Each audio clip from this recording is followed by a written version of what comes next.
as the sun dipped below the horizon, casting a kaleidoscope of colors across the quaint Midwestern town of Harmonyville. A group of teenagers gathered at the local watering hole, the Lucky Duck Bar.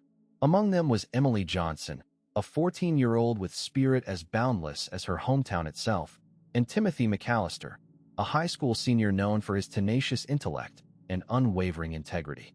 Under the soft, flickering glow of neon signs, their laughter rang out like a symphony, intermingling with the clinking of glasses and hum of low conversation. The air was thick with anticipation, the promise of an evening filled with camaraderie and the freedom that only youth can truly appreciate. But as the night wore on, a pallor crept over Emily's face, her smile fading as she realized that something was amiss. Her phone was missing. In the backdrop, the bar's jukebox thumped out an upbeat tune, oblivious to the tension that now coursed through the room. The patrons continued their conversations, seemingly unaware of the ripple effects that Emily's lost phone would soon set in motion.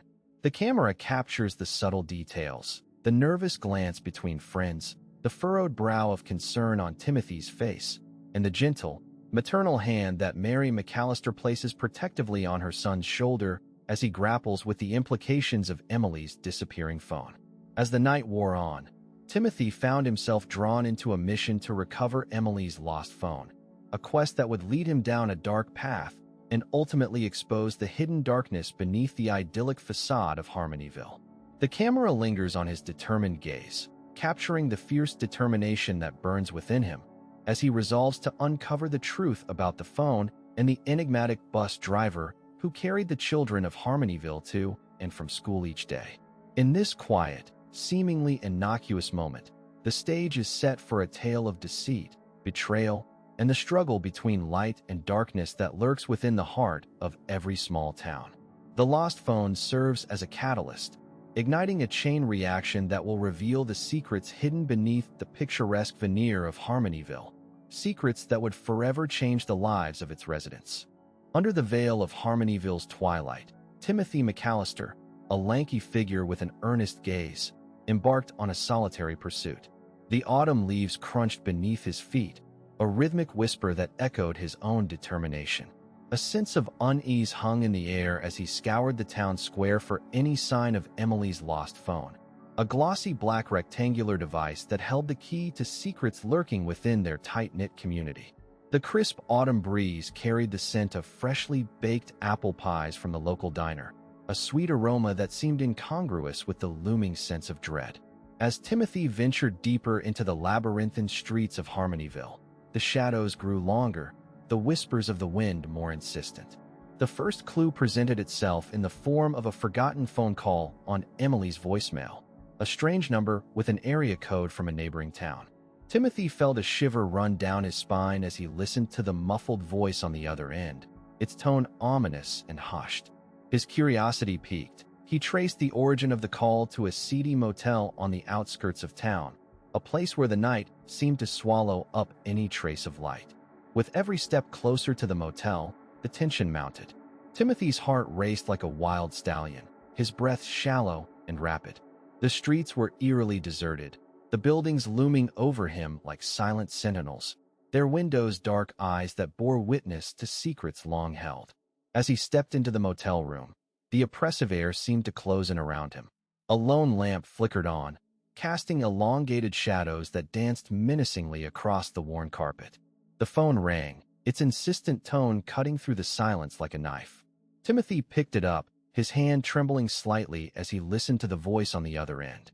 It was a man, a voice thick with malice and hidden intent. As the words flowed from him, they revealed a world of darkness that lay beneath Harmonyville's tranquil facade. Timothy felt a cold chill run through him as he realized that his search for Emily's lost phone had uncovered something far more sinister.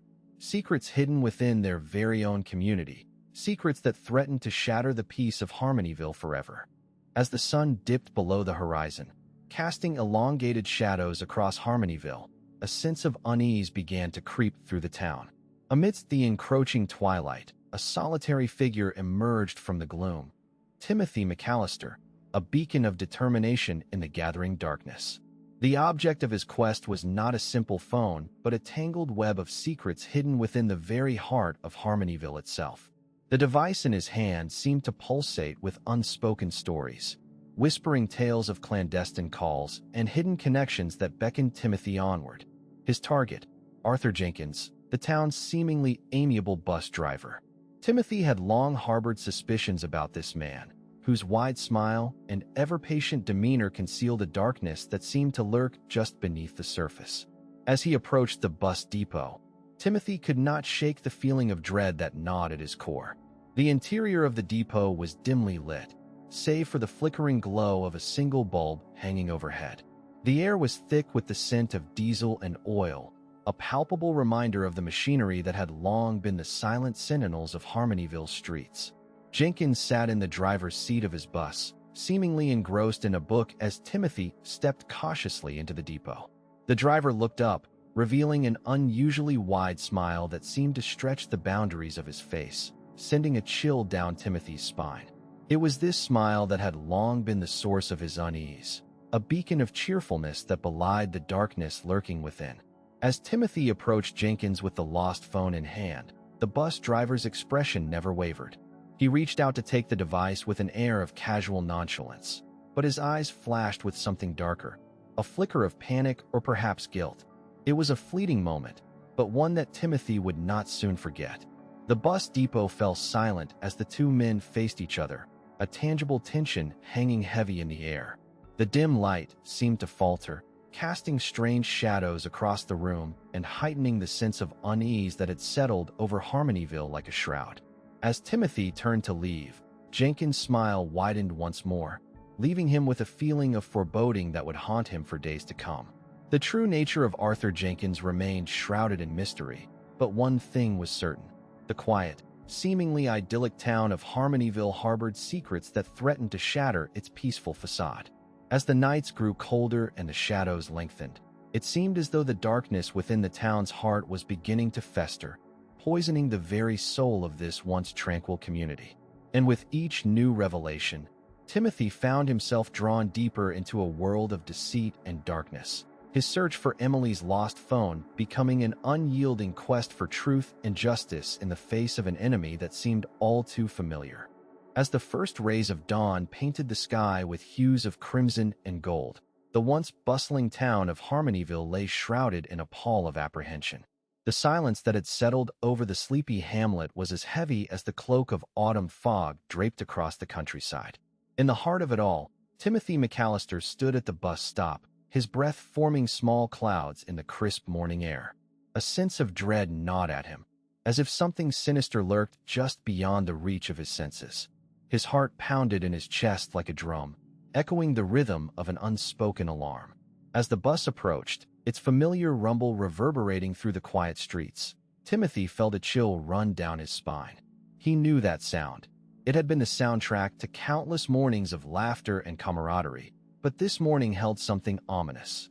A darkness had seeped into the very core of Harmonyville, threatening to consume everything in its wake. With a deep breath, Timothy boarded the bus unannounced, his eyes scanning the empty seats for any signs of Emily. His gaze lingered on an empty seat that held a certain significance, the same seat where Emily usually sat, her laughter filling the air as she shared stories with her friends. But today, there was only an icy emptiness. The bus driver, Arthur Jenkins, moved with an eerie calmness that seemed almost predatory in its stillness. His smile widened oddly as his eyes met Timothy's, a chilling glint reflecting the first light of day. Timothy felt the air around him grow colder, the hairs on the back of his neck standing at attention. As the bus pulled away from the stop, leaving behind a trail of fog and uncertainty, Timothy couldn't shake the feeling that Emily was in grave danger. He knew deep down that their small town was not as idyllic as it appeared. Darkness lurked beneath its quaint exterior, ready to be unleashed upon the unsuspecting residents of Harmonyville. The sun continued to rise, casting long shadows across the town, but the light could not dispel the darkness that had taken root in the hearts and minds of its people. The missing phone, the enigmatic bus driver, and the empty seat on the bus all served as stark reminders that the facade of tranquility was nothing more than a fragile veneer. As Harmonyville prepared to face the dawn, it had no idea that the true darkness was only just beginning to reveal itself. As the autumn leaves danced in the wind, Harmonyville held its breath. The once familiar streets seemed to shiver under an unspoken tension, as if sensing the impending revelations that were about to tear apart the very fabric of their peaceful existence. The town's beloved bus driver, Arthur Jenkins, had been arrested and charged with Emily Johnson's kidnapping. A chill ran down Timothy McAllister's spine as he stood in the courtroom, his eyes locked onto the man who was once a constant presence in Emily's life. The sight of Jenkins, handcuffed and flanked by police officers, was a stark reminder of the darkness that had been lurking beneath the surface of Harmonyville, a darkness that threatened to consume everything it touched. As Jenkins was led away, the courtroom echoed with the hollow sound of justice being served, yet the silence that followed seemed deafening in its weight. The town's residents were left grappling with the shattering of their trust, the realization that a beloved figure had been responsible for the unimaginable nightmare that had befallen Emily and her family. In the days that followed, Harmonyville was a ghost town. The laughter and camaraderie that once filled its streets had been replaced by somber faces and whispered conversations. A palpable sense of sorrow hung in the air, as if the very essence of the town had been tainted by the darkness that Jenkins had unleashed. Timothy stood on the empty bus, staring at Emily's vacant seat. His heart ached with a mixture of anger and sadness, but most of all, he felt a profound sense of loss. The innocence he had once clung to had been stripped away, leaving him with a newfound understanding of the darkness that lay within his community. As Harmonyville slowly began to heal, Emily's family, friends, and the entire town were left to grapple with the consequences of broken trust. The town would never be the same, but in the heart of every resident, a determination bloomed to rebuild, to heal, and to ensure that such darkness would never again find purchase in their beloved Harmonyville. As the first rays of dawn broke over Harmonyville, its battered inhabitants stirred from their slumber, grappling with the weight of the town's dark revelations. The once idyllic streets lay somber and still, the chirping birds offering a melancholy serenade to the shattered remnants of tranquility. In the heart of the community center, Timothy stood alone, his young face etched with lines of weariness and determination. He clung fiercely to the hope that Emily was still alive, the knowledge that his actions had inspired others to speak out, instilling in him a renewed sense of purpose. The air crackled with anticipation as the town's residents gathered, their eyes heavy with the burden of the secrets they harbored and the trust they had so recklessly bestowed. Mayor Margaret Thompson stood before them, her voice quavering with emotion as she addressed the town that had once held her heart so securely. "My fellow Harmonyvillians," she began, her words echoing off the weathered walls. "We stand here today at a crossroads. A darkness has infiltrated our community, tearing apart the very fabric of our lives. We have been forced to confront the demons that we once ignored, and for that, I apologize." Her voice faltered as she continued. "As more victims come forward, it becomes increasingly clear that Arthur Jenkins was not an anomaly in our midst. He was a predator who took advantage of the very trust we placed in him, and for that, I am truly sorry." The townsfolk listened intently, their faces etched with a mixture of grief, anger, and resolve. They knew they had been wronged, but they also knew they could no longer hide from the truth. As one, they vowed to rebuild, to forge a new understanding about trust within their community. In the days that followed, the town began to heal. Emily was finally found safe, her family's prayers answered in a moment that brought tears of joy and relief to countless faces. The empty seat on the bus was no longer a symbol of dread, but a reminder of the resilience of Harmonyville. Timothy watched as his fellow townsfolk slowly rebuilt their shattered lives, their eyes filled with newfound understanding and determination. He knew that healing would not be easy, but he also knew that they could not go back to the way things were before. They had been forever changed, and in a strange, twisted way, it was for the better. As autumn gave way to winter, Harmonyville slowly returned to its former glory. The laughter of children once again echoed through the crisp autumn air, and the bus driver's seat remained occupied. But the bond between its residents had been strengthened, forged from the fires of darkness and tempered by the light of hope. And in the heart of every resident of Harmonyville, a newfound understanding bloomed. Trust must be earned and can easily be broken, but it takes great courage to confront the darkness within our own communities, to look at ourselves honestly, and to find hope in the shared experience. In the quaint, seemingly idyllic town of Harmonyville, a chill wind whispered tales of secrets hidden beneath the facade of small-town tranquility, reminders that darkness can lurk even in the most unexpected places. But it is also a place where courage blooms and hope prevails, a testament to the indomitable spirit of humanity and the resilience of the